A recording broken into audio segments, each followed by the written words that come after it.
The day Adrian Cross stepped off the intercity bus, the sun was already high and unforgiving, bleaching the familiar streets of his hometown into something almost unrecognizable.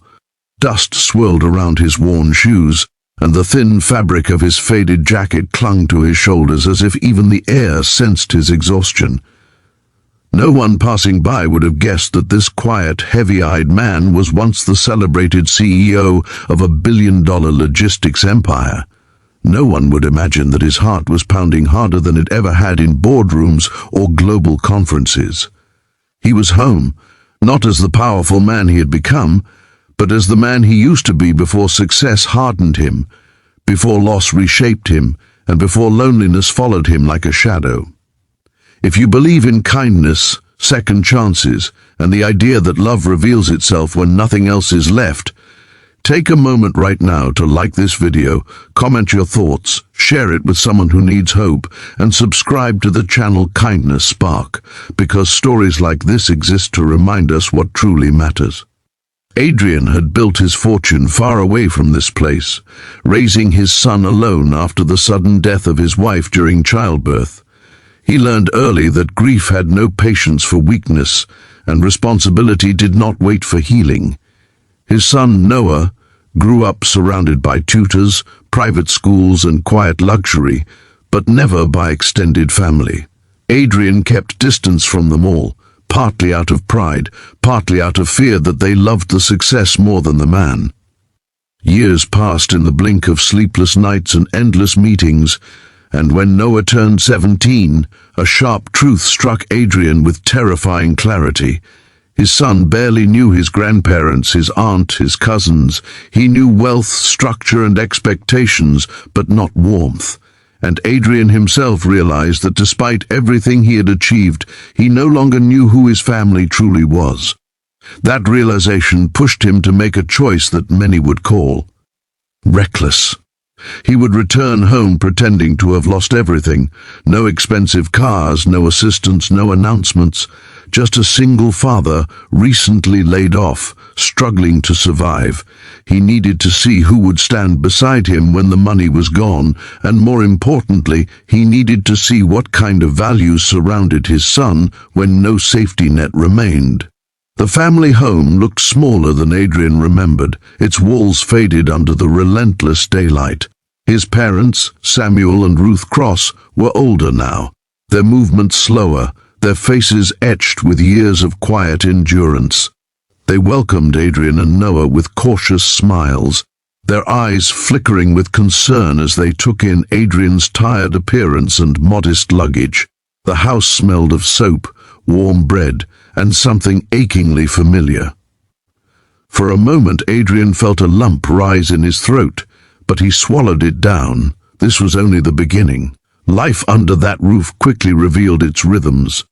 Mornings began early, sunlight pouring through thin curtains as Ruth prepared simple breakfasts. Samuel spent hours tending a small vegetable patch in the backyard, his hands permanently stained with soil. Adrian offered to help wherever he could, fixing loose hinges, carrying water, doing chores he once paid others to handle. His body remembered the labor, but his pride resisted it. Noah, stripped of comfort and privacy, struggled quietly. He never complained, but his eyes lingered on other teenagers passing by with carefree laughter and new clothes. The true test came when extended family members learned of Adrian's supposed downfall. His younger sister, Marlene, visited with forced politeness, her gaze sharp and calculating. She spoke kindly on the surface, but her words carried subtle reminders of how success could vanish overnight. Cousins stopped calling altogether. Invitations to gatherings quietly disappeared. Adrian watched it all unfold in silence, each moment confirming fears he had buried for years. Still, his parents never treated him differently. They shared what little they had, never once questioning his worth. Days turned into weeks under the bright, unchanging sun. Adrian searched for work locally, deliberately applying for modest jobs. Rejections came swiftly, sometimes with pity, sometimes with indifference. He took temporary labor wherever possible, returning home each evening exhausted but oddly grounded.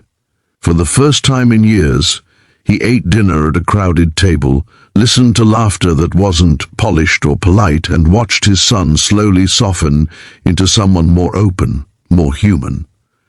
Yet the most shocking moment arrived quietly, without warning. One afternoon, Adrian overheard Noah speaking with Ruth in the kitchen. Noah had been offered a chance to return to the city and live with a former classmate's family, an opportunity to regain comfort and education. Instead of relief, there was hesitation.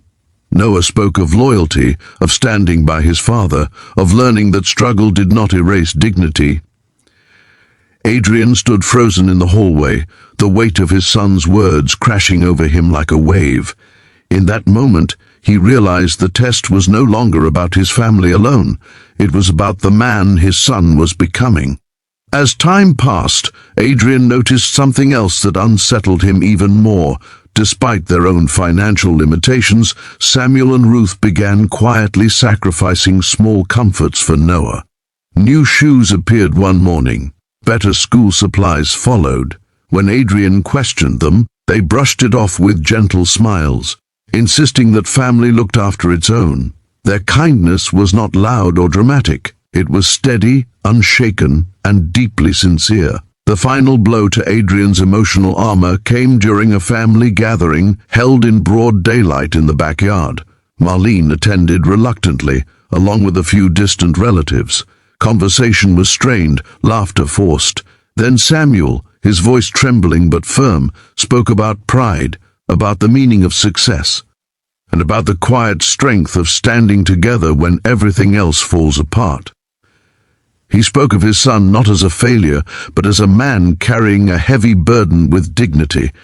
The silence that followed was thick and uncomfortable. Some relatives looked away, others shifted uneasily, but no one contradicted him. That night, Adrian could no longer carry the truth alone. Under the soft glow of a single bulb, he revealed everything to his parents. The wealth, the company, the test. He expected anger, betrayal, disappointment. Instead, Ruth wept quietly, not out of hurt, but out of relief that her son had not truly been broken by life. Samuel listened without interruption, then placed a weathered hand on Adrian's shoulder. He told him that wealth never frightened them, but the fear of losing their son to it always had. When the truth reached Noah the next morning, the boy's reaction shattered Adrian completely. There was no celebration, no excitement. There was only understanding, followed by a simple admission that those weeks had taught him more than years of privilege ever could. He spoke of empathy, of gratitude, of seeing people clearly for the first time. Adrian realized then that pretending to be poor had not tested his family. It had transformed his own heart. Before returning to the city, Adrian made quiet arrangements. Samuel and Ruth's home was renovated discreetly, their medical needs secured, their future